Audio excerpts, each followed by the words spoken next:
syempre ang simbang gabi, at ang mag-travel every Christmas. At syempre manood ng MMFF.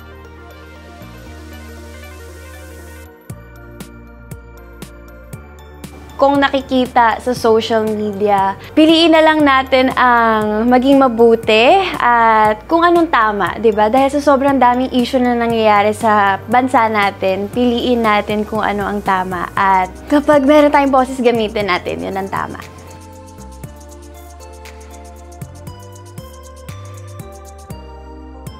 Nilulook forward ko sa 2026, syempre ang magkaroon na ng sariling bahay.